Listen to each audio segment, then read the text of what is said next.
पैसों से खुशियां नहीं खरीद सकते। ये डायलॉग सिर्फ वो लोग मारते हैं जिनके पास पैसे होते ही नहीं।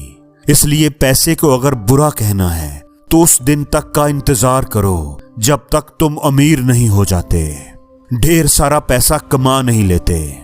दोस्तों, पैसा हर जगह चलता है, हॉस्पिटल से लेकर कब्रिस्तान तक।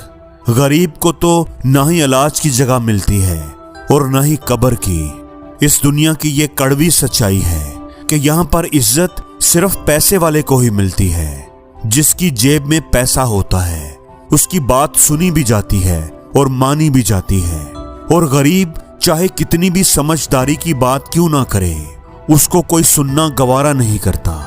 तुम्हारी जेब में अगर पैसा होगा तो तुम रात कहोगे तो रात होगी, दिन कहोगे तो दिन होगा।